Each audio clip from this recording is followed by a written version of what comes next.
con esa preciosa melodía cantada y acompañada en el piano por nuestro hermano Ernesto, damos comienzo al culto que al Señor hemos venido para darle, porque Él es merecedor de que hagamos el esfuerzo, lo que llama la Biblia, y Pablo se escribió, sacrificio vivo. El tener que dejar muchas otras cosas que estuviésemos haciendo, el tener que abstenernos para llegar a la casa del Señor, es un sacrificio, pero lo traemos al altar para que Dios se agrade y sea glorificado. En el estudio que hemos tenido acerca de el conocer, el apercibirnos, para poder compartir con otros el conocimiento de lo que espera el ser humano después de la muerte. Es una lástima que muchas personas están confundidas y aún creyentes están aterrorizados y atemorizados cuando se trata de la muerte. Y por eso, lamentablemente, no cuidan ni se dedican como deben al Señor. Hoy concluimos con esa serie de lecciones que han tenido que ver con la existencia dividida en dos formas: la existencia eterna y la vida eterna. La existencia eterna será en el lago de fuego. La vida eterna será en las mansiones que Dios tiene para los que le han sido en la tierra antes de morir fieles y le han creído y recibido. Pablo es uno de los eruditos, bien sea cuando Pablo escribe, podemos leer cuán profundo era su conocimiento con relación a las cosas de Dios. Unas las había conocido a través del Antiguo Testamento y otras se fue en un viaje a Arabia y allá estuvo por un tiempo escudriñando lo que decía el Antiguo Testamento y lo que decían los apóstoles acerca de Jesucristo. Por eso él pudo hablar la vida después de la muerte. Y la verdad central es: Jesucristo resucitó de los muertos para darnos vida eterna. El versículo clave de todo el cuerpo bíblico se encuentra en 2 de Corintios capítulo 5, versículo 1, porque sabemos que si nuestra morada terrestre, este tabernáculo, se deshiciere, tenemos de Dios un edificio, una casa, no hecha de manos, eterna en los cielos. El cuerpo bíblico, desde Romanos, Filipenses, 2 de Corintios, 1 de Tesalonicenses, y concluye en Primera de Corintios. Dice la palabra del Señor: porque ninguno de vosotros vive para sí, y ninguno muere para sí. Pues si vivimos, para el Señor vivimos, y si morimos, para el Señor morimos. Así pues, sea que vivamos o que muramos, del Señor somos. Porque Cristo para esto murió y resucitó y volvió a vivir, para ser Señor así de los muertos como de los que viven.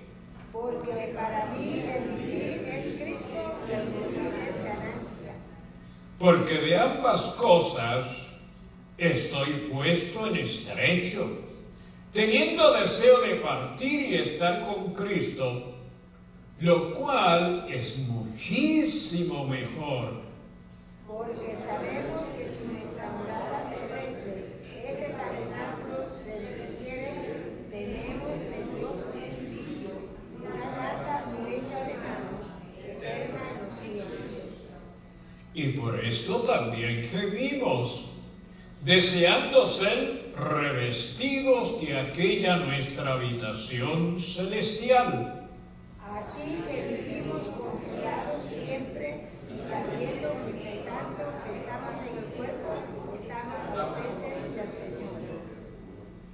Pero confiamos, y más quisiéramos estar ausentes del cuerpo y presentes al Señor.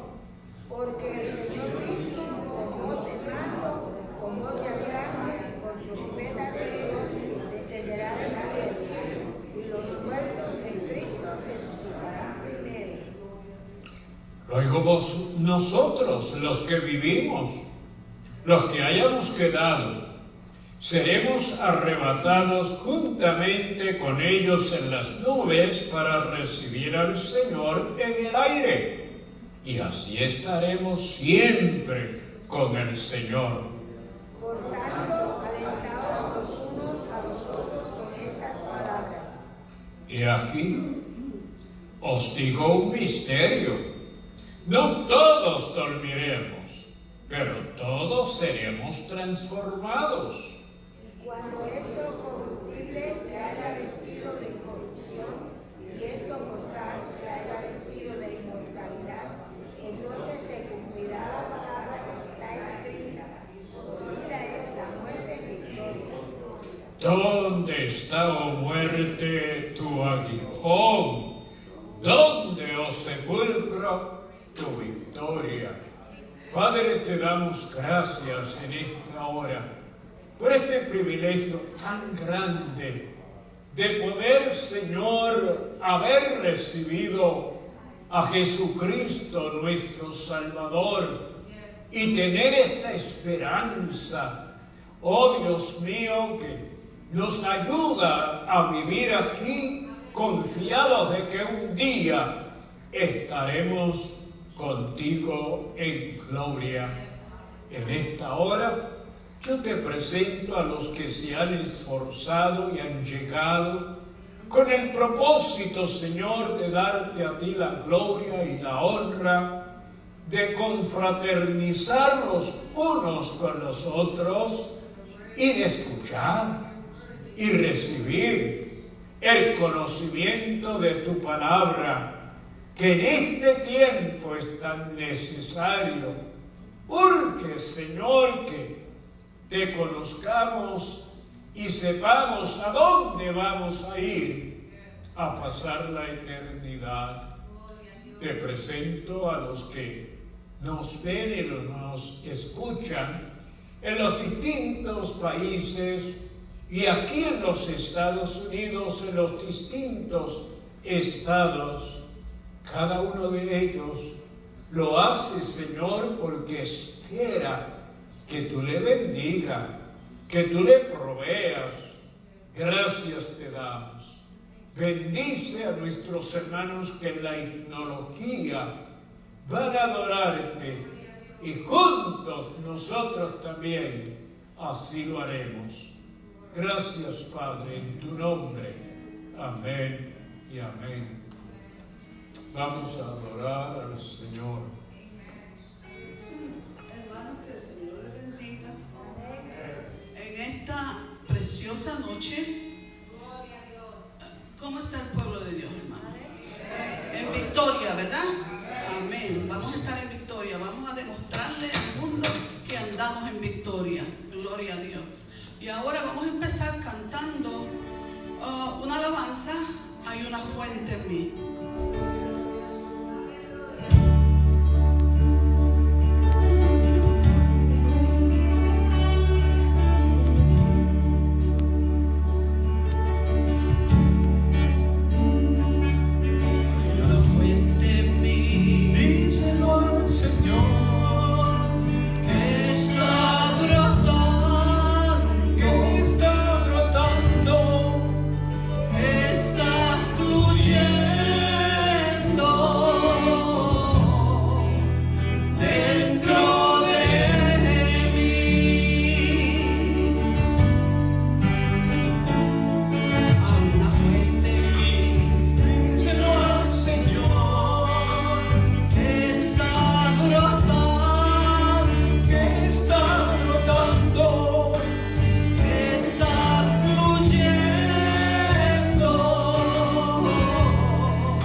vamos a leer la palabra.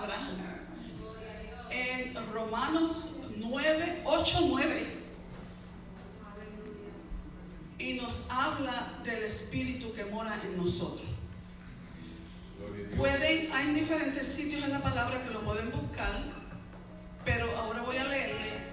Mas vosotros no vivís según la carne, sino según el Espíritu, si es que el Espíritu de Dios mora en vosotros. Y si alguno no tiene el Espíritu de Cristo, no es de él. Aquí afirma que todo creyente verdadero tiene el Espíritu de Dios morando en él. Gloria a Dios por eso, ¿verdad? Aleluya. En 2 de Timoteo 1:14 nos dice: guarda el buen depósito por el Espíritu Santo que mora en vosotros.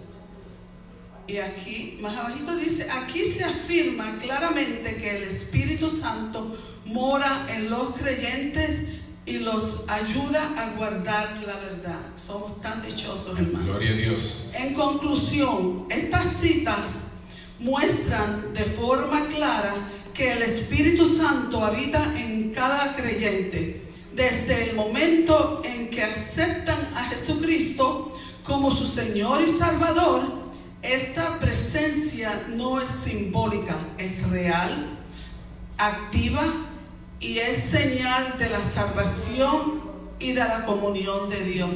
Gracias, Señor.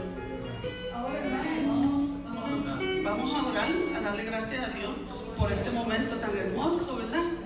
Gracias, Señor. Te alabo, mi Dios, te doy la honra y te doy la gloria, Señor, por este privilegio, mi Dios, que tú nos das de estar en tu casa, Señor, un día maravilloso, pensando que te iba a glorificar, mi Dios.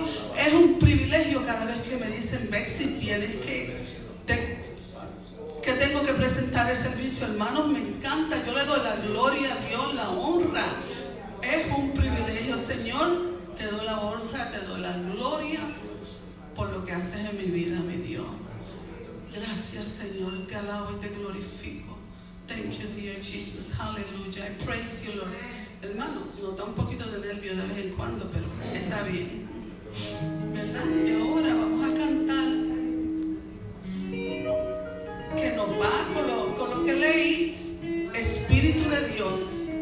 Aquí nosotros le cambiamos un poquito porque ya nosotros somos creyentes. Nosotros tenemos el Espíritu de Dios que mora en nosotros. Ya no le decimos que venga, que more, ya lo tenemos. Él mora en nosotros. Solo le cantamos dándole la gloria y la honra por lo que Él hizo en nosotros. Vamos.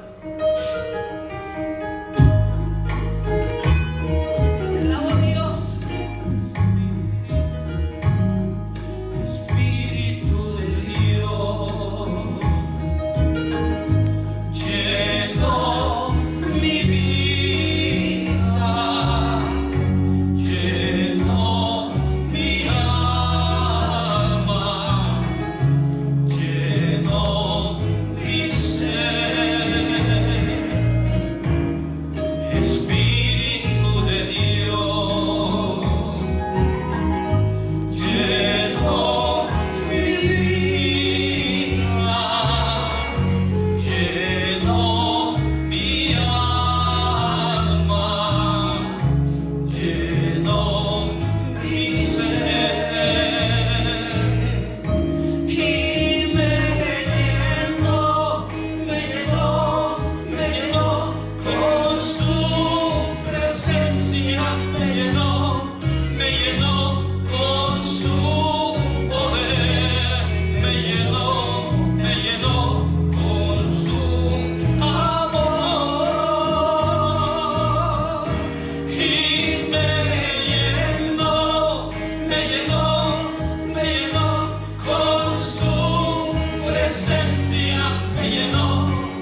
cantar nuestro último corito, que has cambiado mi lamento en baile.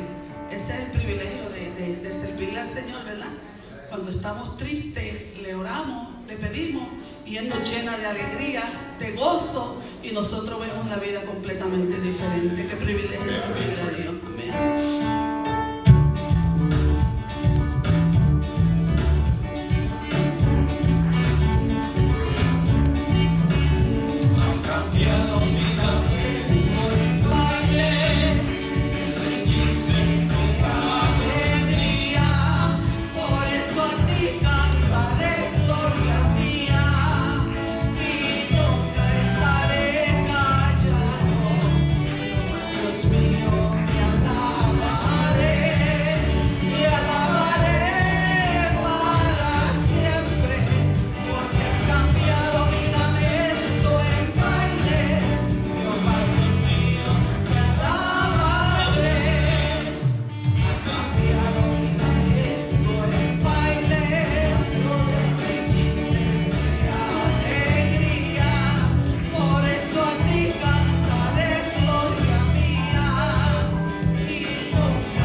Alabado sea el Señor. Un cordial saludo para los que ya han llegado, se han esforzado, y para aquellos que nos están observando y escuchando. Deseamos que a través de todo lo que hemos hecho y continuaremos haciendo sea de grande bendición para sus vidas. En este momento vamos a presentar a nuestro hermano José Raúl Pizarro, quien ha orado, ha estudiado y está listo para presentarnos el estudio de la palabra del Señor. Así que nuestro hermano José Raúl con nosotros en la exposición de la palabra del Señor. Gracias, pastor. Adelante. Que Dios los bendiga en esta noche. Amén. Voy a comenzar ligeramente porque lo que tengo es largo. Porque esta enseñanza me encantó tanto que no pude quitármela de las manos. No pude dejar de estudiarla. El tema, como se ha dicho, es Pablo, la vida después de la muerte. Como el pastor dijo, este es el cierre de esa serie que hemos llevado de la vida en el más allá, ¿verdad? Entonces, sabemos que la muerte es un tema que a muchos no les gustan tocar, pero como creyente, nosotros no debemos de temer de hablar de ese tema, porque para el creyente no es el fin, sino el comienzo de una vida nueva y una vida eterna, porque vamos a estar en la presencia del Señor. Amén. Tú sabes los beneficios que hay estar en la presencia del Señor con esa vida eterna. Vamos a estar libres de las influencias de este mundo. Vamos a estar libres de las influencias del pecado. Vamos a estar libres del dolor. Vamos a estar libres de enfermedades. Vamos a estar libres, escucha bien, del trabajo. Vamos a estar libres de la maldad. Y esta es la mejor. Vamos a estar libres de la vejez. Amén. La muerte, la cual era nuestro enemigo, fue derrotada a través de Jesucristo, cuando al tercer día se levantó de la tumba con una resurrección, ¿verdad?, que le dio un cuerpo glorificado, lleno de poder, lleno de gran gloria. Y todo aquel que está en Jesús también tiene la garantía de que un día también Dios lo levantará, según levantó a Jesús. Jesús fue el primero porque Él es las primicias, pero nosotros le vamos a seguir. Amén. Entonces, sabemos que la gente tiene todo tipo de miedo cuando se trata de la muerte. Y está bien porque eso es común. Lo que pasa, ¿tú sabes por qué tienen miedo? Porque no conocen la verdad.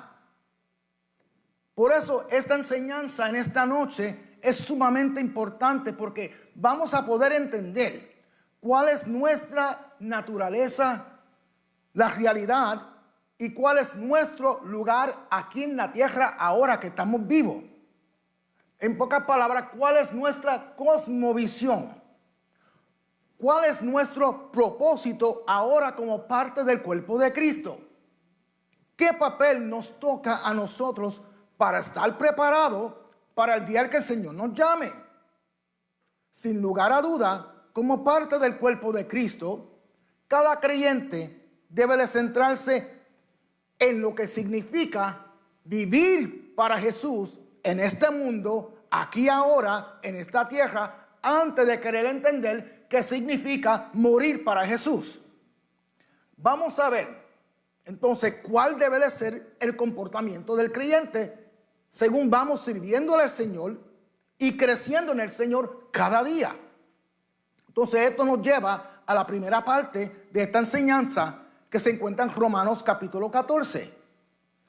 Pablo, fíjate, llevaba un tiempo tratando con diversas preguntas que habían en la iglesia de Roma, porque había división por lo que llamamos temas de conciencia.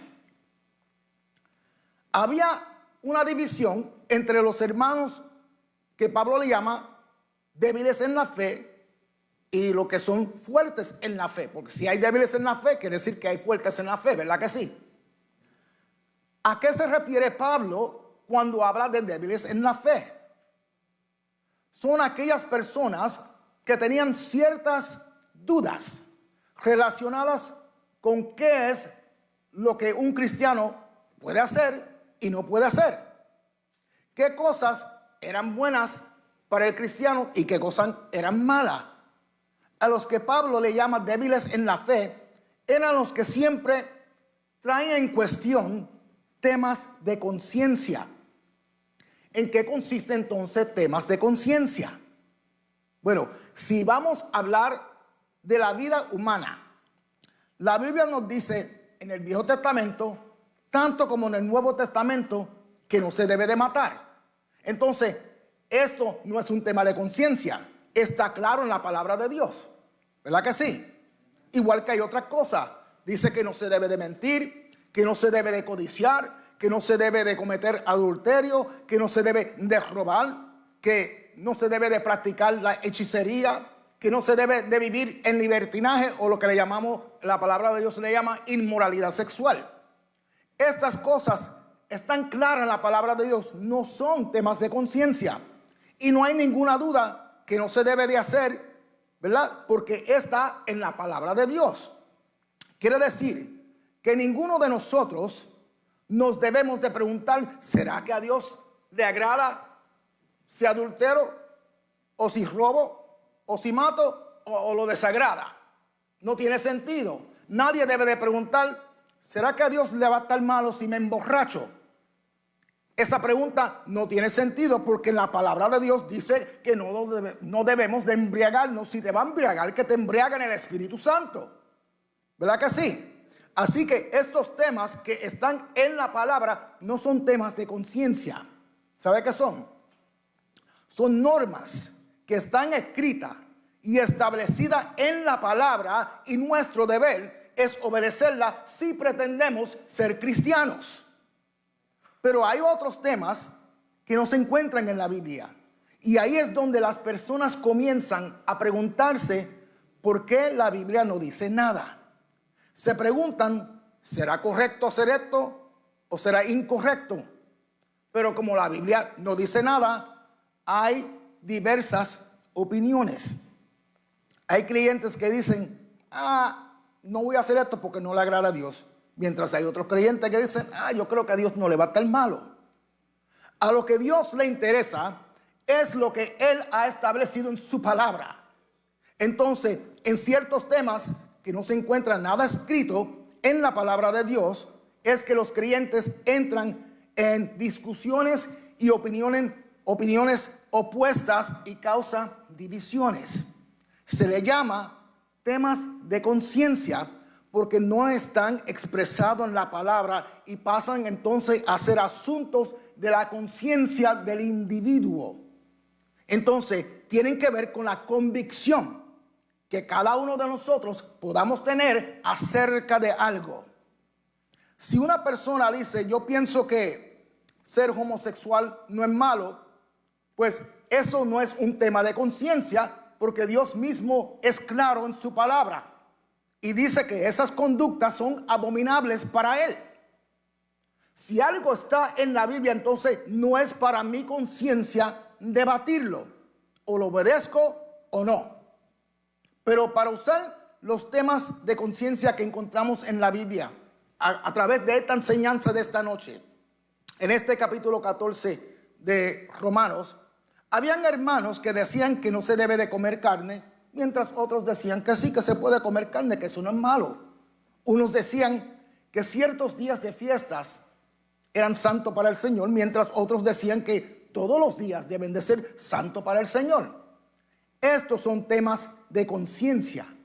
Y Pablo le dice, mira, el que no come de todo, lo hace para agradar al Señor. Y el que come de todo, lo hace dándole gracia al Señor. Así que el que no come de todo, no juzgue al que se come todo. Y el que come de todo, no menosprecie al que no come de todo. El que considera que ciertos días son santos para el Señor, lo hace para agradar a Dios.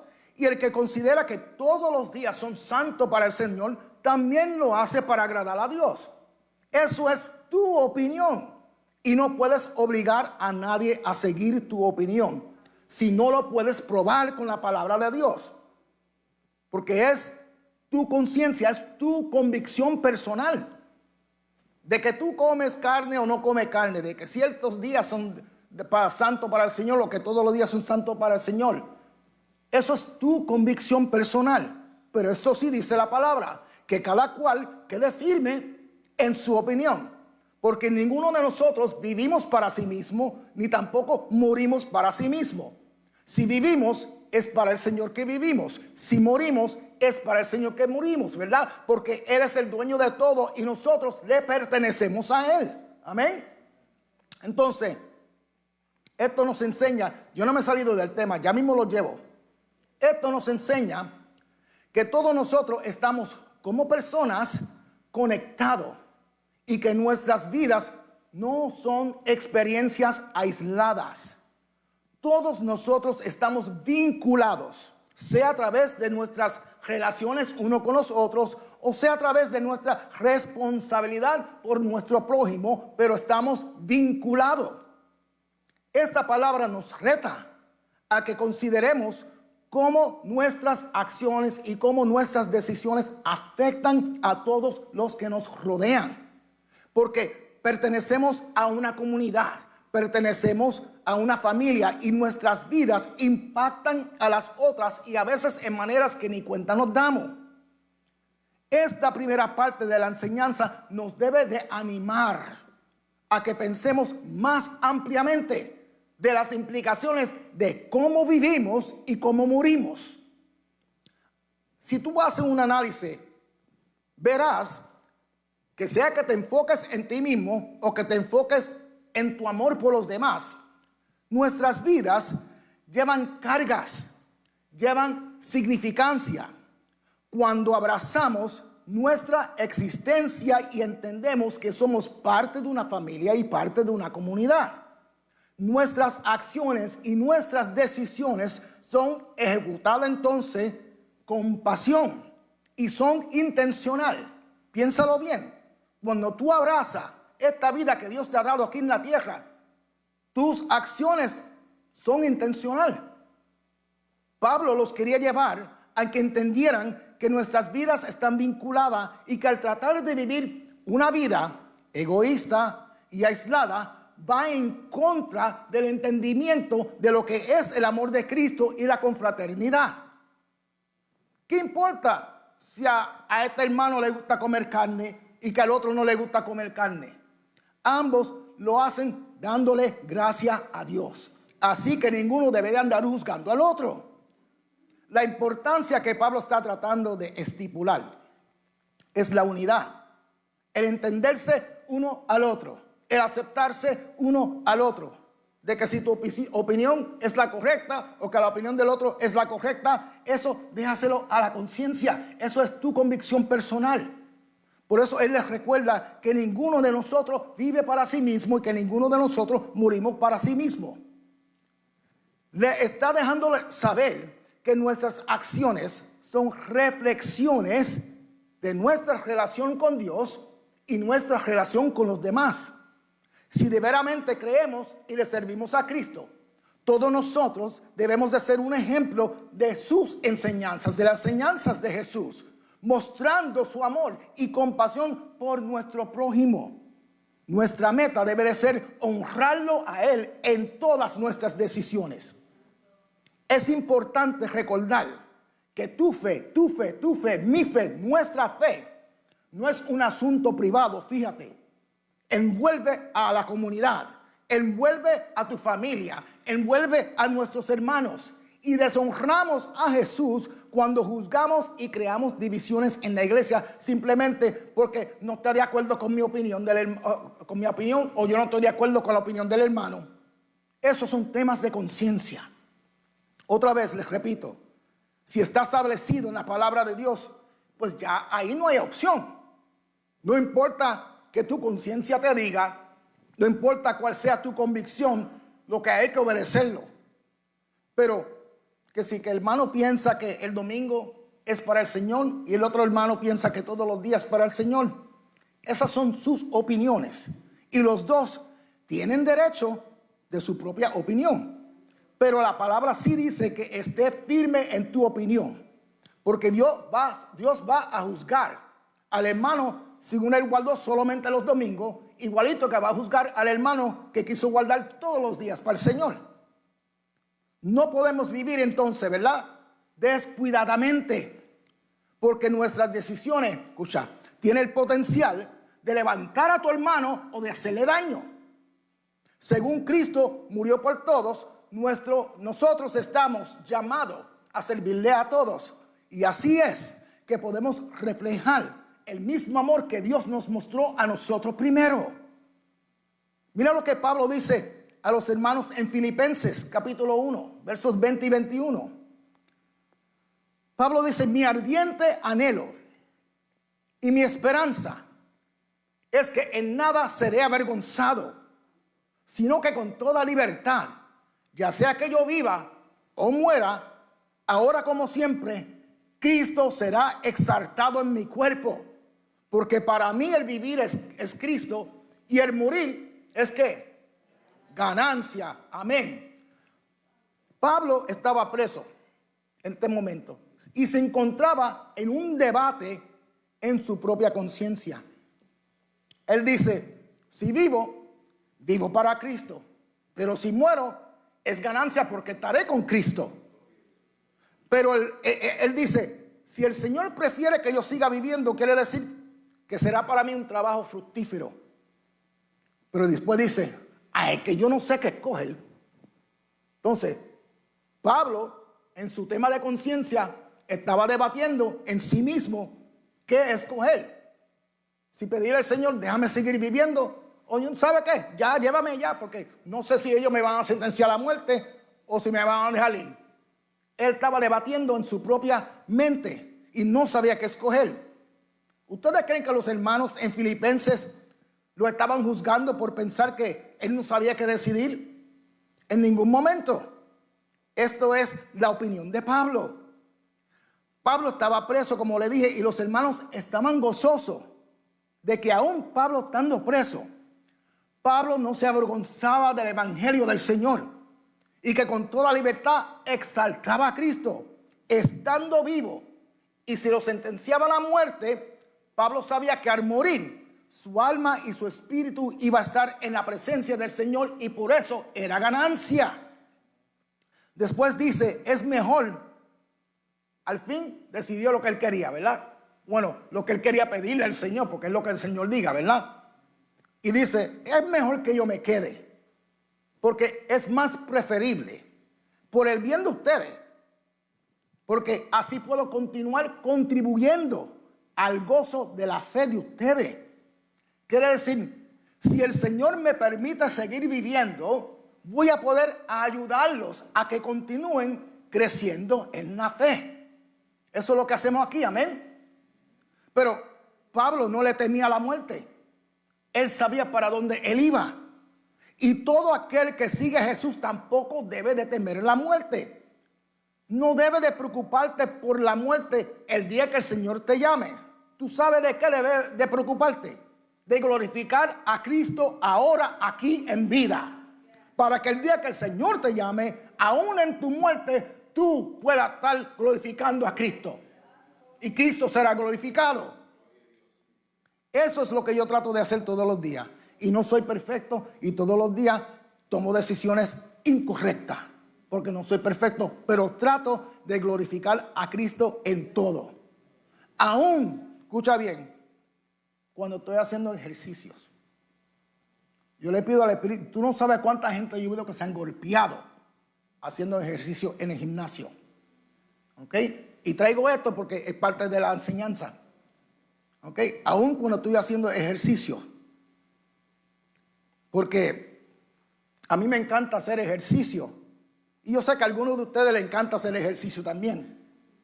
Pero yo sé que con todo el ejercicio que yo haga, para mantener un buen estado físico, un día mi cuerpo físico se descompondrá, ¿verdad que sí? Yo creo, fíjate, porque Pablo no andaba solo, Pablo estaba con Silas y Timoteo. La palabra dice Silvanos, para cuando los que les gustan estudiar van a aprender que Silvano es el mismo Silas. ¿Ok? Pero Timoteo era el más jovencito, y tú sabes que a los jovencitos les gustan hacer ejercicio. Y parece que en una mañana Pablo observa a Timoteo haciendo un par de push-ups, ¿verdad que sí? Y Pablo dice, voy a aprovechar para darle una enseñanza a Timotito, ¿verdad? Y le dice, ¿tú sabes qué, Timoteo? ¿Por qué no te ejercitas bien, mejor para la piedad? Porque el ejercicio corporal para poco es provechoso. Yo por experiencia sé que lo que dicen así, es más, yo sé que a Pablo no le gustaba hacer ejercicio. Porque lo que dicen eso son los que no le gustan hacer ejercicio. Pero Pablo le explica a Timoteo el por qué es mejor hacer ejercicio para la piedad. Porque la piedad para todo aprovecha. Porque tiene promesa para la vida presente y la venidera también. Llega el tiempo, ¿verdad? Que cuando ya el cuerpo te duele, por más ejercicio que uno haga, por más fuerte que uno se sienta, llega el tiempo que el cuerpo te duele. Pero el que hace ejercicio en las cosas del Señor y sigue al Señor, pasará la eternidad en un nuevo cuerpo que ha sido creado para ese propósito. Por eso Pablo no temía la muerte, porque él sabía que este cuerpo, que no fue hecho por Dios, bueno, fue hecho por Dios, pero es de carne y de sangre, ¿verdad? Este cuerpo que tenemos ahora no va a durar para siempre. Y comienza a comparar el cuerpo terrenal, este cuerpo que tenemos ahora, con tiendas de campaña, para poder ilustrar y dar un entendimiento de algo temporal. Ustedes saben todo lo que Pablo había pasado todo lo que había pasado en la vida de Pablo, si han leído la Biblia. Y Pablo nos está enseñando que el verdadero ministro del evangelio es sufrido. Es sufrido, no es fácil. Y yo estoy aprendiendo eso cada año que pasa, Porque el verdadero ministro del evangelio enfrenta dolor. Porque él o ella que establece el principio que en nosotros opera la muerte para que en ustedes opere la vida. La palabra es la vida. Por eso él dice que nuestro cuerpo se va desgastando día en día. Y todos estos sufrimientos van agolpeando y agolpeando y agolpeando y agolpeando al cuerpo de tal manera que por fuera nos vamos desgastando, pero interiormente nos vamos renovando de día en día espiritualmente. Así que cuando más cansado tú estés por fuera, es cuando más fuerte te sientes por dentro, porque en ti, escucha esto, en ti hay más tesoros de parte de Dios de lo que hay en el mundo. Porque en ti, escucha bien, hay más sabiduría, hay más conocimiento, hay más enseñanza en ti para compartir con el mundo que lo que el mundo tiene para compartir contigo. Aleluya.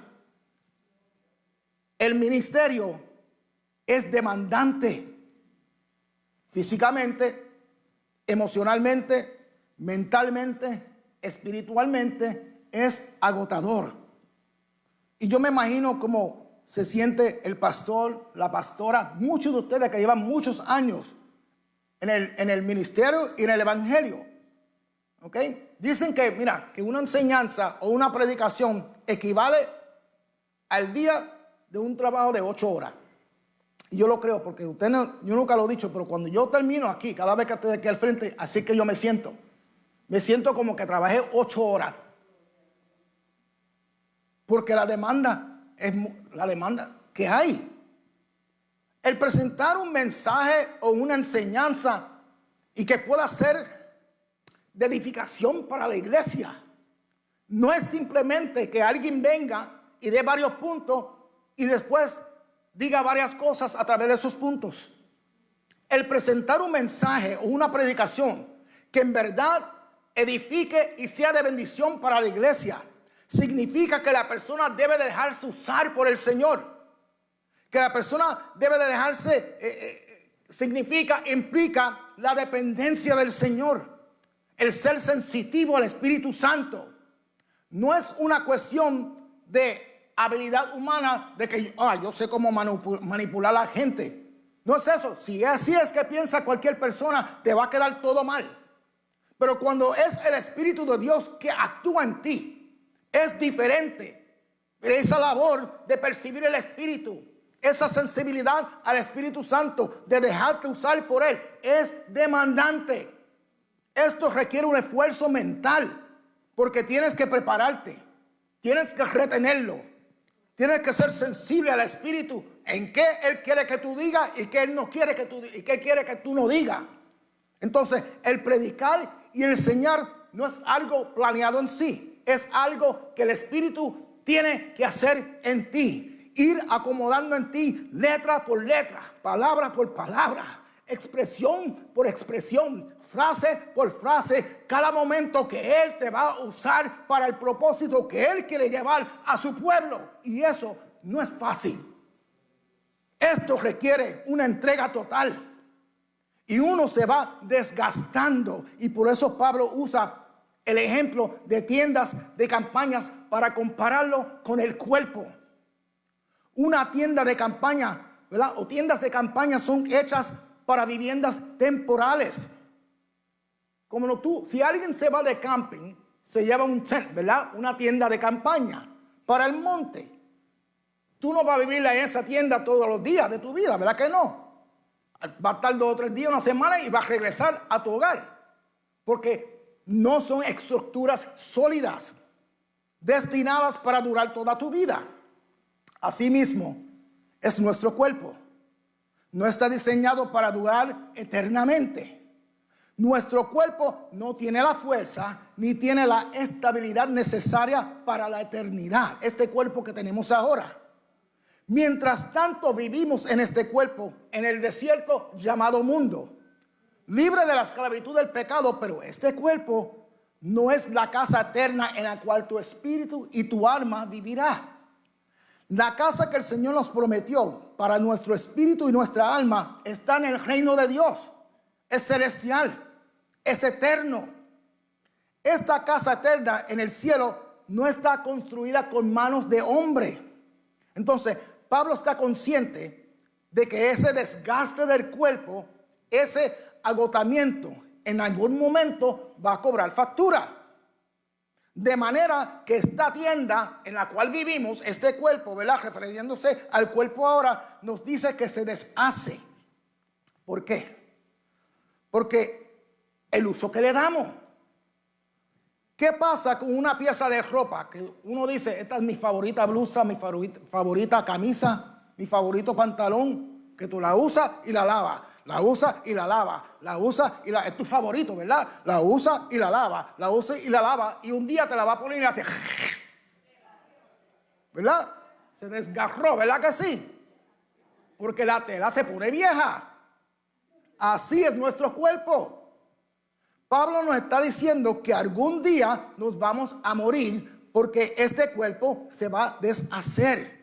Pero que cuando eso ocurra, tenemos de Dios un edificio, una casa que es estable y sólida, especialmente cuando no es hecha por manos de hombres, sino por Dios, y todo lo que Dios hace es bueno y permanente. Amén. Ahora, ¿qué es esa casa? Hay que usar entendimiento. ¿Qué es esa casa? Porque si este cuerpo terrenal, Pablo le llama casa temporal, que se desgasta, pues nos está dejando saber que esa casa eterna que Dios tiene para nosotros es otro cuerpo, pero es un cuerpo eterno, es un cuerpo permanente, porque es un cuerpo glorificado según Jesús lo tiene ahora. Pero mientras tanto, mientras llegue ese momento de recibir un nuevo cuerpo, Él dice que suspiramos, que anhelamos ser revestidos de nuestra morada celestial. ¿Cuál es nuestra morada celestial? Es el nuevo cuerpo. Esa palabra, revestir, es importante, porque el prefijo re significa hacer otra vez. Entonces, revestidos. Pablo dice que anhelamos ser vestidos de nuevo, pero esta vez por Dios, no por mamá y papá. O sea, con un cuerpo, no con un cuerpo terrenal. Lo que Él nos está diciendo es que en el día de la glorificación, eso es lo que Él anhela. Cuando nos veamos cara a cara con el Señor, vamos a tener un cuerpo en la eternidad. Hasta que llegue ese día, todos los que han fallecido creyendo en Cristo ya tienen sus cuerpos separados. Sus cuerpos que tenían aquí están en el sepulcro, pero sus almas y su espíritu están en la presencia de Dios, aún que están desnudos, porque no tienen cuerpo. Entonces la palabra le llama a eso desnudo, están desnudos, aunque están en la presencia de Dios. Y cuando llega el día de la glorificación, ya Dios tiene un cuerpo glorificado para cada uno de ellos, para ti, con el cual nos va a revestir. No estaremos desnudos, dice la palabra. Y cuando digo desnudo, quiere decir simplemente nuestra alma y nuestro espíritu en la presencia de Dios. Tendremos, ese cuerpo glorificado que ya Dios ha separado para todo aquel que muere en Cristo. Ahora, no significa que el cuerpo que tenemos ahora es malo. No significa que este cuerpo que tenemos es un estorbo. No significa que este cuerpo que tenemos es pecaminoso. Esto no son ideas bíblicas. No es parte del judaísmo ni es parte del cristianismo. Estas ideas vienen del paganismo griego a través de filosofías. Se introdujeron en el cristianismo. Eso se llama el tomismo, de la filosofía del filósofo Tomás Aquino, quienes los griegos consideran un gran maestro. Y aunque, fíjate, él era católico, pero tomó conceptos filosóficos griegos y los mezcló con el cristianismo. Y a través de estas mezclas hay muchos creyentes con ideas equivocadas de nuestro cuerpo natural. Dicen que el cuerpo es malo, que el cuerpo es un estorbo, que el cuerpo es pecaminoso. Y por eso muchos hoy dicen, ay, que esta carne no me deja hacer el bien. Ay, que esta carne no me deja orar. No es su cuerpo que le está impidiendo orar. No es su cuerpo que le está impidiendo hacer el bien. Es tu falta de hábito. Es tu falta de disciplina que no te permite hacer el bien, que no te permite orar, porque el cuerpo no tiene nada que ver con eso. Porque cuando tú oras, no usas tu cuerpo, no usas tu boca, no usas tu lengua, no usas tu mente. Cuando alabas a Dios, no usas tu cuerpo. Si estás en un ministerio que dices que le estás sirviendo a Dios, no estás usando tu cuerpo. Cuando oras por un enfermo, no le pones la mano encima. No ora en voz alta por esa persona. Está usando tu cuerpo. Entonces, no es el cuerpo que te impide hacer lo bien delante de Dios. Es la falta de disciplina. Porque si tu cuerpo es malo, si tu cuerpo es un estorbo, si tu cuerpo es pecaminoso, ¿cómo es que el Espíritu Santo ha hecho de tu cuerpo la morada de Dios? Acuérdese que ese cuerpo que tienes ahora no es ni tuyo. El cuerpo que yo tengo no es ni mío. La palabra dice que no somos vuestros, que fuimos comprados. Ahora, nosotros somos responsables de cuidarlo, de alimentarlo, de darle descanso. Pero ese cuerpo que tú tienes ahora le pertenece al Señor. Porque dice que Él lo compró, no con oro ni con plata, que Él lo compró con la sangre preciosa, pura, limpia, sin mancha de Jesucristo. Y como Él ya lo compró, Él no se lo va a dejar a los gusanos. Si tu cuerpo costó la sangre de Cristo, amén. Por eso es que hay una resurrección, que vamos a volver a levantarnos. Y por eso Pablo usa la ilustración de tiendas de campaña. Y dice, lo que anhelamos es ser revestidos, que nos dé ya nuestro cuerpo, pero esta vez en perfección, permanente, glorificado. Entonces, ¿por qué es que en ese cuerpo tenemos que sufrir? Tenemos que sufrir dolor, enfermedades, la violencia, la corrupción, la maldad, porque es un cuerpo que se desgasta y es corruptible, porque no fue hecho para vivir para siempre. Pero Dios se encargó de que nosotros no suframos según el que no le sirve a Él. Amén.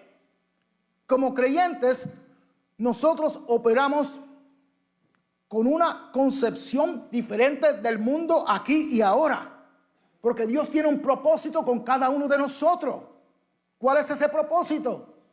De compartir el evangelio, de compartir estas buenas nuevas que estamos dando en esta noche, de que un día estaremos con Dios en su reino con un cuerpo glorificado. Mientras tanto, nuestro deber es de glorificar a Dios y servirle, porque todo lo que tenga que ver contigo está bajo el control de Dios, porque fuiste comprado por su Hijo amado Jesucristo. Debemos de buscar la manera de agradar al Señor en nuestra vida, y eso debe de ser nuestra meta, porque la palabra dice que vamos a ser juzgados por nuestras acciones, buenas y malas, para que cada uno reciba lo que le corresponde, según lo que hayas hecho mientras estuviste en este cuerpo vivo.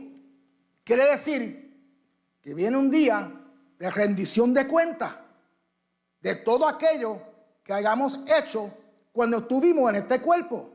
Quiere decir que lo que usted hace con y en su cuerpo, de eso le vamos a tener que dar cuenta al Señor. Y si eres creyente, no es que el Señor va a juzgarte para ver si eres salvo o no. Eres salvo aunque sea por fuego. Y no tengo tiempo para explicar eso. Pero aquellos que buscaron agradar a Dios en su vida terrenal el Señor le va a decir: buen hecho, siervo fiel, entra en el gozo de tu Señor. Pero tendrás un cuerpo glorificado, porque esa es la idea, de que siempre vamos a tener un cuerpo, no siempre vamos a estar desnudos. Uno ahora que está contaminado, pero será cambiado por uno que es incontaminado. Dios nos ha preparado personalmente un nuevo cuerpo. Así que podemos tener fe que en el nuevo cuerpo que habitaremos en el más allá, ¿verdad? Ese era el tema todas estas varias semanas, que este nuevo cuerpo que habitaremos en el más allá ha sido diseñado especialmente para nosotros por nuestro amoroso y todopoderoso Creador. Por eso Él nos ha dado al Espíritu Santo como aras, como garantía de buena fe. Y la persona del Espíritu Santo de Dios en nosotros y constantemente con nosotros nos da la certeza de que Dios cumple lo que Él promete. Por eso Jesús dijo: yo soy la resurrección y la vida. El que cree en mí, aunque esté muerto, vivirá.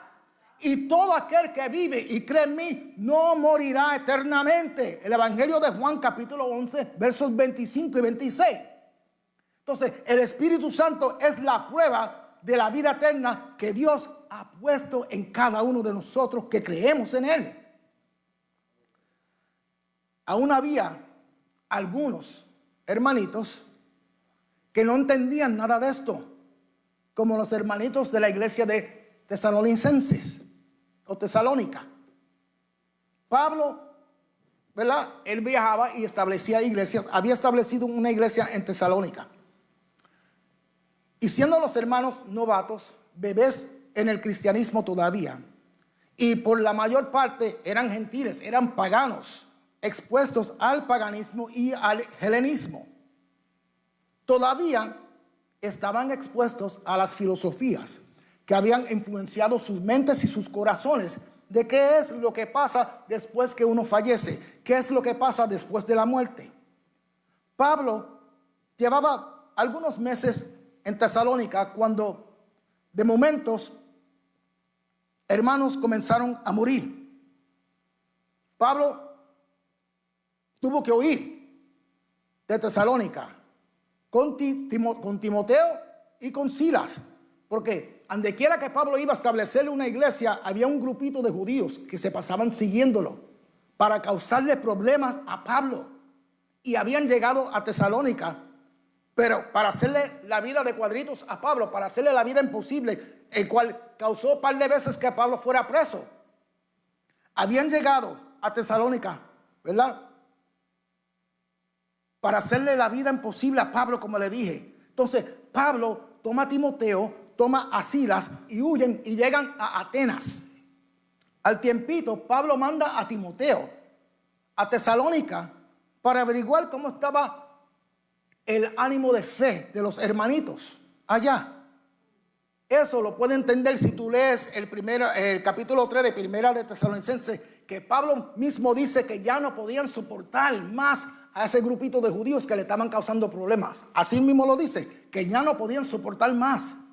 Entonces, ya que Timoteo era judío por parte de madre, griego por parte de padre, Pablo manda a Timoteo otra vez a Tesalónica a ver cómo estaba el estado de la fe de los hermanitos.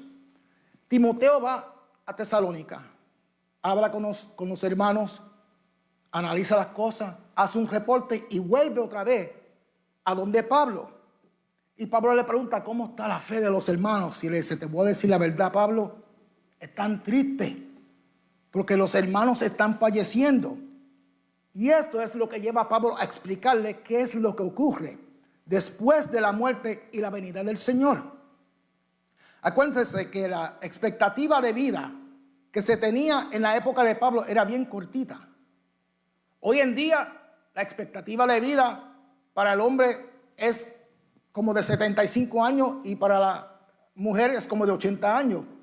Porque son casi siempre los hombres que uno ve matando a otro hombre. Es casual que tú oyes una mujer matando a otra mujer, ¿verdad? Pero nuestra expectativa de vida hoy es mucho más tiempo que en la época de Pablo, porque la medicina ha avanzado, hay muchos más recursos. Donde quiera que tú vayas, hay lo que le llamamos un walking clinic, ¿verdad? Una clínica para si uno tiene que entrar de emergencia. Hay mucha atención médica, hay doctores a donde quiera. Hemos podido prolongar la vida un poquito más. Pero en la época de Pablo no había muchos recursos. Las medicinas que habían eran bien poquitas y doctores no había mucho tampoco. Y cuando leemos la Biblia, el problema que tenemos es que pensamos en el tiempo actual de nosotros y no en la época de esas personas cuando estaban viviendo. Casi todo lo que se usaba eran remedios caseros.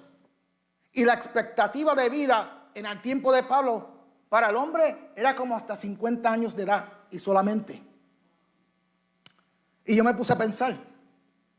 Y yo creo que casi todos nosotros tenemos más de 50 años, ¿verdad? Entonces, debemos, ¿verdad?, que estar más que agradecidos con el Señor, amén. Porque si hubiéramos vivido en el siglo primero, como Jesús comenzó su ministerio a los 30 años. Hoy nosotros decimos que comenzó jovencito. Pero si tú haces la comparación de 30 años en el tiempo de Jesús, es como decir una persona de 50 años en el tiempo de ahora. Entonces, cuando Pablo, Silas y Timoteo huyen de Tesalónica, hubieron hermanos que ya habían llegado de sus 35, 50 años y estaban falleciendo. Y los hermanos en Tesalonicenses o Tesalónica estaban tristes y tampoco tenían conocimiento de qué era lo que pasaba con un creyente después de la muerte. Ellos sabían lo que le habían dicho, o los griegos, ¿verdad? Lo que le habían dado a entender a través del paganismo y el helenismo, porque le decían que cuando una persona fallecía, que ahí terminaba todo, en la persona, que dejaban de existir. Los paganos no creían que había espíritu en una persona, sino que pensaba que el ser humano era solamente un cuerpo que se descomponía. Pero los cristianos de Tesalonicenses no sabían qué pasaba con un creyente al fallecer, no tenían ni la chispa de idea. Entonces, no tenían ni convicción ni seguridad de qué ocurría con un cristiano al fallecer. Ellos pensaban que al morir terminaba todo. Y Pablo le explica que como cristiano no debes de ver la muerte como los ven los que no son cristianos. Y dice en primera de Tesalonicenses capítulo 4 verso 13, hermanos, no queremos que ignoren lo que va a pasar con los que ya han muerto, para que no se entristezcan como esos que no tienen esperanza. ¿Por qué no tienen esperanza? Porque no tienen a Jesús. Entonces, el problema es fácil. Era la ignorancia de una verdad que no conocían. El mismo problema que hay todavía en el mundo. Ese era el problema, la ignorancia de una verdad que ellos no conocían. Y lo que no conocían era que la vida no deja de ser al morir. Que el creyente tiene una esperanza que el incrédulo no tiene.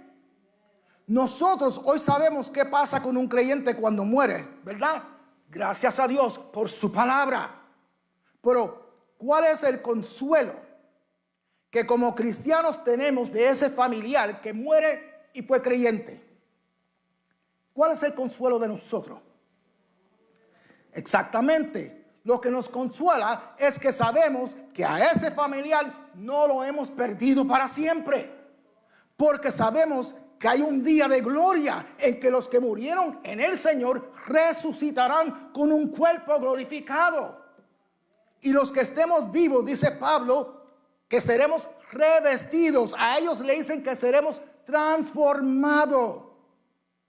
Nos encontraremos, dice Pablo. Escucha bien como él dice, nos encontraremos, incluyendo a los que han muerto en Cristo y los que están vivos todavía.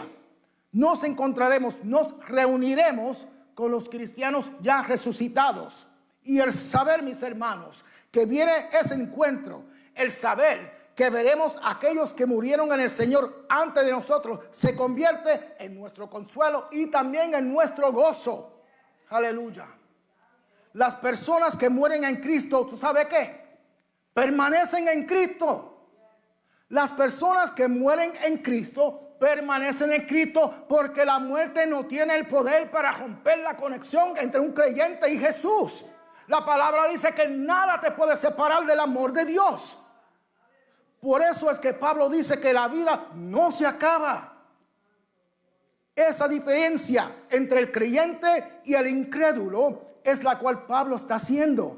Por eso él dice, ustedes no son como los otros que no tienen esperanza.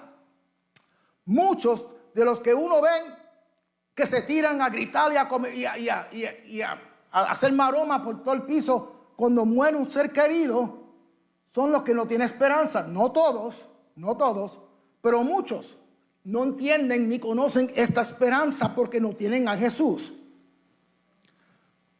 Lo hacen porque no conocen a Jesús. Como dije, no todos, porque el perder, no estamos hechos de piedra, ¿verdad que no? Y el perder un ser querido duele porque duele, y ustedes saben que yo pasé uno doble. Entonces, aunque estemos tristes, también estamos alegres porque entendemos que un día volvemos a verlo. Pero nosotros, o no todas las personas son así, porque no todos son creyentes, porque todos no creen. No entienden lo que ocurre con el creyente después que uno muere y no tienen esperanza, porque si Jesús en tu vida como tu salvador personal y dueño de tu vida y tu Señor, no tienes esperanza ninguna. Pero para el creyente hay una esperanza mayor que nos dice que volveremos a ver nuestros seres queridos que durmieron en el Señor y que un día estaremos con Jesús cara a cara con un cuerpo glorificado, revestido, glorificado, revestido, glorificado, revestido, porque Él nos prometió eso. Y Él cumple lo que Él promete, ¿verdad que sí? Si notamos en 1 Corintios capítulo 15, del verso 50 en adelante, Pablo nos da la razón por el cual Dios nos va a dar un cuerpo nuevo glorificado y por qué tenemos que ser transformados. Cuando una persona muere, después de 7 años ya el cuerpo se ha descomponido. Así es. En pocas palabras, todo vuelve a su naturaleza. Entonces, si con el tiempo no queda cuerpo, ¿cómo es que va a resucitar?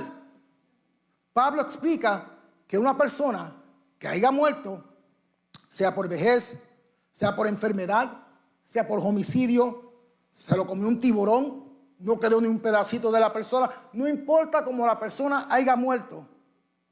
Para enterrar una persona con un cuerpo defectuoso y esperarse levantado con el mismo cuerpo defectuoso no tiene sentido, porque el cuerpo que tenemos ahora es físico, de carne y de sangre. Y como es un cuerpo de carne y de sangre, lo que llamamos un cuerpo mortal, este cuerpo no puede heredar el reino de Dios. Porque no puede este cuerpo entrar en el reino de Dios. ¿Por qué? Porque es un cuerpo que está, escucha bien, adaptado al alma. Este cuerpo que tenemos nosotros está adaptado al alma. Pero en la resurrección, lo que nosotros vamos a recibir es un cuerpo transformado, un cuerpo glorificado, adaptado al Espíritu. Es lo mismo que ocurrió con Jesús, porque cuando Jesús resucitó, lo que Él recibió fue un cuerpo transformado, un cuerpo revestido, un cuerpo glorificado, adaptado al Espíritu, ya no más a la carne, ya no más al alma.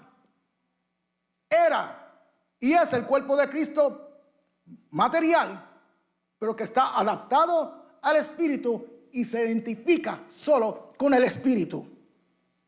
El punto es este, que en la resurrección no se va a levantar el mismo cuerpo, es uno semejante, pero no es el mismo cuerpo, porque entonces no sería una resurrección, sería una reanimación.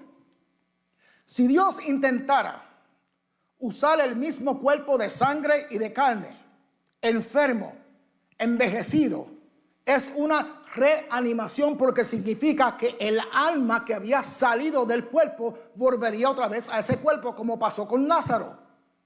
En el latín, alma se dice anima. Entonces, al hablar de animar un cuerpo, es que le devuelva el alma al cuerpo y no es entonces una resurrección, es una reanimación. Porque resurrección es transformación. No es el mismo cuerpo reanimado. Será un cuerpo semejante al que tú tienes. Es tu cuerpo transformado. Y ese cuerpo transformado es el que Jesús hoy en día tiene. Y por eso ascendió y se sentó a la diestra del Padre, intercediendo por cada uno de nosotros. Porque tiene un cuerpo transformado, glorificado, revestido, adaptado al Espíritu.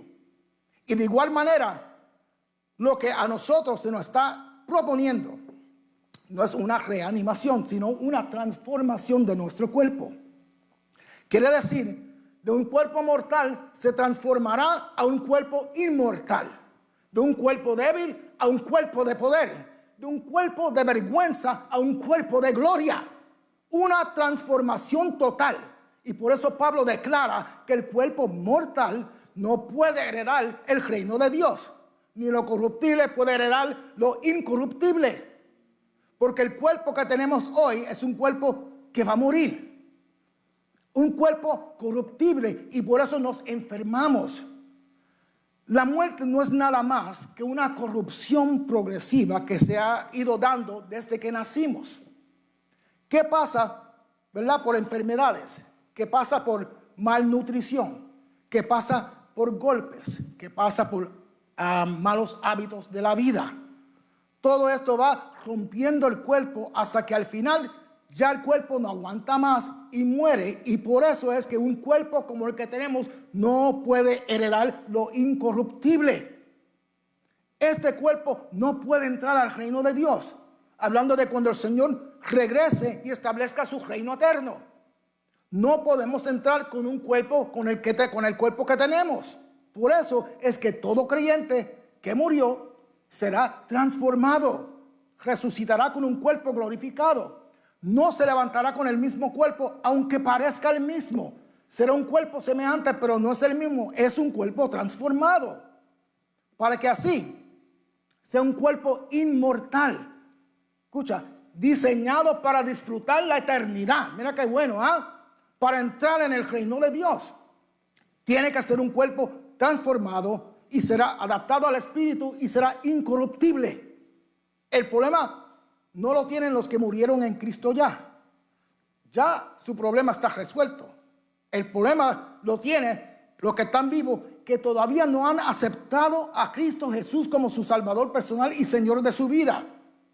Y nosotros que estamos vivos, aunque somos creyentes, todavía tenemos un problemita pequeño, pero se va a resolver.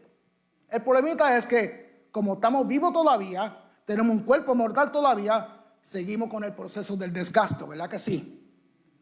Por eso por la mañana decimos, ay, me duele aquí, ¿verdad? Ay, me duele allá, ay, me duele la rodilla, ay, me duele la espalda, me duele hasta el pelo, ¿verdad? Nosotros no debemos de estar preocupados qué va a pasar con los que murieron en Cristo. Lo que debemos de preguntarnos es, ¿qué debemos de hacer para asegurarnos que también un día seamos levantados con un cuerpo transformado, con un cuerpo revestido, con un cuerpo glorificado? Y es mantener a Jesús como nuestro Salvador y Señor y obedecer su palabra, ser hacedores de su palabra mientras estemos vivos aquí en esta tierra. Al menos que alguien no tenga interés de entrar en el reino de Dios.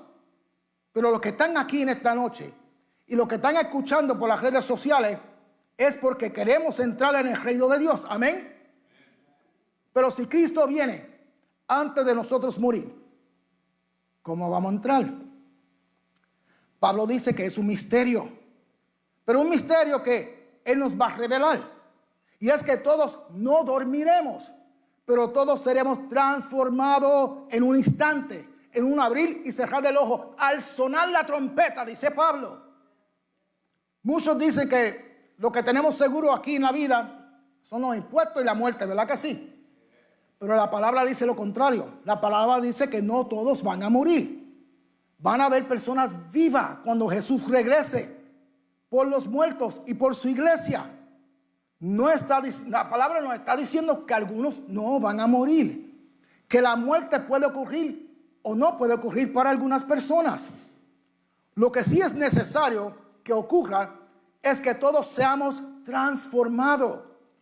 Los que murieron ya comenzaron el proceso. Lo que ellos esperan es ya el nuevo cuerpo, ¿verdad que sí? El cuerpo espiritual, el cuerpo que va a ser adaptado, a estar adaptado al espíritu. Por eso es un cuerpo espiritual. O sea, es de materia, pero de materia incorruptible, adaptado al espíritu, no al alma. Pero es necesario que todos seamos transformados. ¿Por qué? Porque nadie puede entrar en el reino de Dios si no es transformado. Ya estoy terminando, pero esto es bien importante lo que le voy a dar ahora. Pablo mencionó al sonar la trompeta. ¿Por qué? Acuérdense que Pablo era judío y los judíos tenían buen conocimiento de sus antepasados cuando eran esclavos en Egipto y salieron de la esclavitud, y Moisés los guiaba por el desierto. Por el desierto, Moisés ordenó que construyeran trompetas de plata. La trompeta la sonaban cada vez que iban a recoger el tabernáculo. La trompeta la sonaban cada vez que iban a retirarse y cambiar de lugar. La trompeta la sonaban cuando se iban a detener para comer. La trompeta la sonaban cuando iban a establecerse en algún lugar y acampar. La trompeta la sonaban cuando iban a marchar en la misma dirección. Pero también la trompeta la sonaban cuando era caso de guerra. La trompeta la sonaban cuando iban a convocar el ejército. La trompeta la sonaban, ¿verdad?, cuando querían comunicar algún peligro o algún mensaje. La comunicación, para que todos escucharan, era a través del sonido de la trompeta. Al sonar la trompeta era una señal de cierta orden que ellos conocían y entendían qué era lo que iba a ocurrir por el sonido de la trompeta.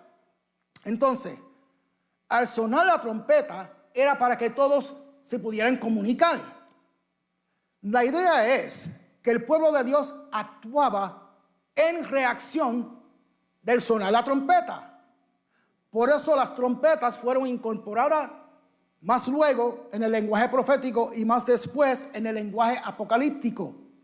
Pero ¿qué nos quiere decir Pablo cuando menciona al sonar la trompeta?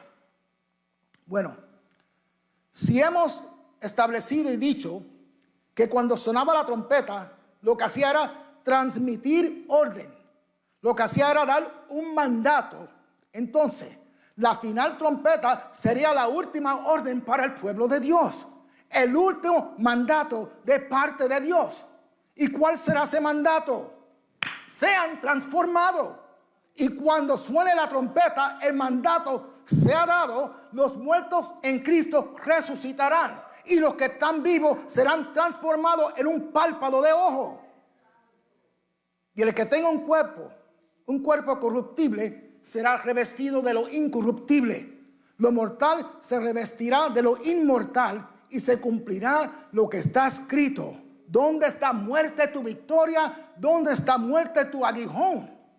Quiere decir que la muerte va a ser devorada por causa de la transformación de nuestros cuerpos. Y ya la muerte no será como aguijón, porque para que nadie se tenga que quejar o preocupar de que se puede enfermar, de que le duele aquí o de que le duele allá. Porque la victoria es de todo aquel que es hijo de Dios, de toda aquella que es hija de Dios y fueron transformados junto con los que Jesús va a levantar y resucitar. Amén. Por eso esta enseñanza terminó así. Que nos mantengamos firmes, que nos mantengamos inconmovibles, progresando siempre en la obra del Señor, consciente de que nuestro trabajo en el Señor no es en vano. Amén.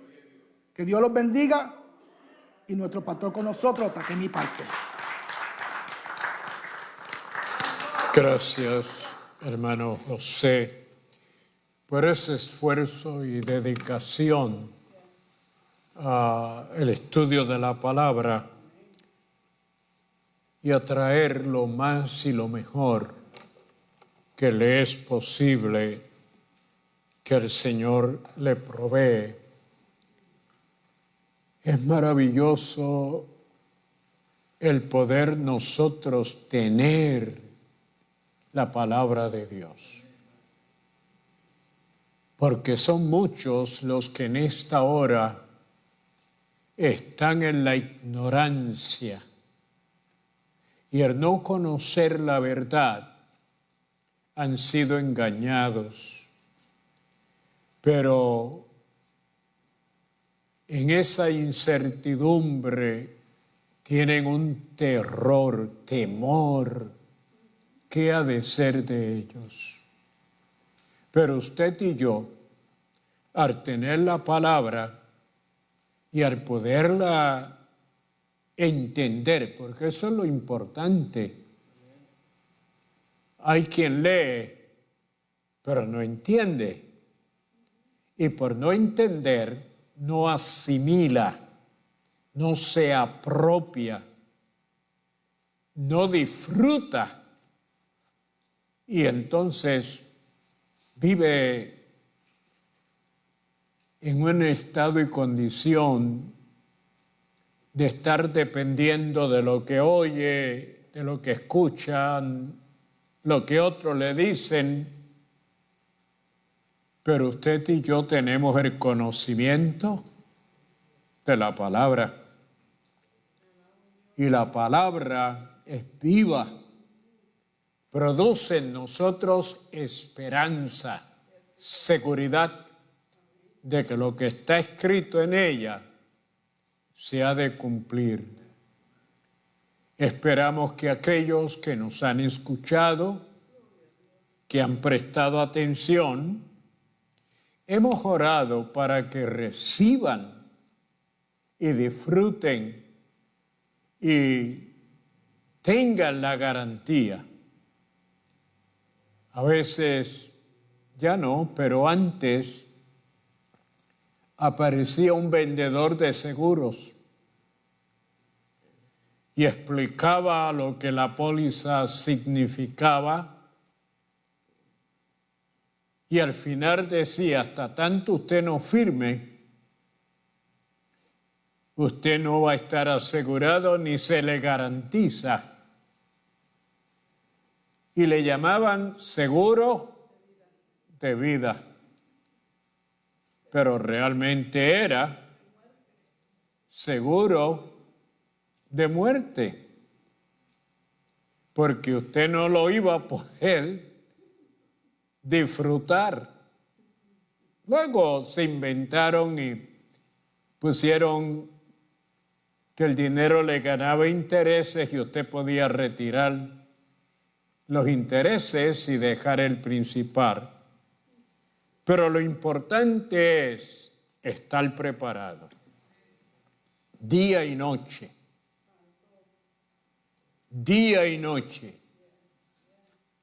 porque no sabemos la hora.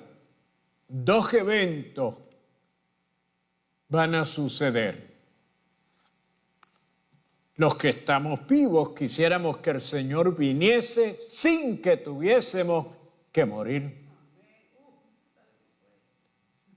Que pasásemos por ese procedimiento de la transformación del cuerpo y que podamos ascender. Pero si Él dilatase, ¿por qué dilata el Señor? Nuestro deseo sería que viniese en este tiempo. Pero ¿por qué no? ¿Sabes por qué? Porque Él no quiere que ninguno perezca. Y mientras estaba ahí, oraba, porque hay muchos que al escuchar pueden creer y en ellos despertarse ese deseo, no quiero morir sin prepararme. Porque ahí está algo muy clave e importante. después de la muerte, no hay nadie. Los padres que aman, los hijos que aman, los amigos que aman, la religión que tiene su formato después de muerto, no hay alternativa. Es ahora, mientras vivimos, que podemos garantizar el boleto de la eternidad. Gracias damos a Dios por los que nos han llamado desde Honduras, Leoni Urbina, desde Panamá, Yanelis Tamaño Núñez, desde Texas, Blanca Serrano, desde Perú, Margarita Crespín, desde Texas también, Juanita Ruiz, de California, y oremos por ese estado y alguna de esas ciudades donde lamentablemente hay una crisis y esperamos que nadie muera, que puedan solucionar la crisis, el problema, de tal manera que la paz pueda tomar dominio y control en ellos. Rosario López de México, Sheo Morales de Puerto Rico, Armando Pérez de Puerto Rico, Juana Padillas de Puerto Rico, Elizabeth Merchant. ¿Sabe desde dónde nos llama? Alemania. Desde Alemania. Manuel Alejandro Parejo. ¿Sabe de dónde llama? De Italia. De Italia. Quienes desean reconciliarse de Guatemala, Dina Quiñones, pero de Cuba, Josefina Linares quiere tener entrada en el reino de Dios. Ismael Quintana de Ecuador quiere reconciliarse y oraremos por las peticiones. El hermano Edwin Vega en Puerto Rico, la prima del hermano José Raúl, que es la persona que presentamos el domingo, que de acuerdo al concepto médico, a la evaluación médica, solo 2 meses, porque no hay recursos en la medicina para poder sanar su cuerpo. Pero hoy nosotros continuamos orando. Damos una cordial y calurosa bienvenida a aquellos que nos han llamado y muchos más que posiblemente no lo han podido hacer, pero quieren tener y recibir a Cristo en sus corazones, en sus vidas. Bienvenidos a la familia del Señor. Un fuerte y caluroso abrazo de parte de la Iglesia Cristiana El Buen Pastor y un recibimiento en el reino de Dios. Vamos a estar en pie y vamos a presentarlos. Recuerde que el sábado, ¿no? Vamos a tirar las puertas por las ventanas. Venga preparado para satisfacerse. Venga preparado para poder disfrutar de un buen tiempo. Primero, la confraternidad. Cuán necesario es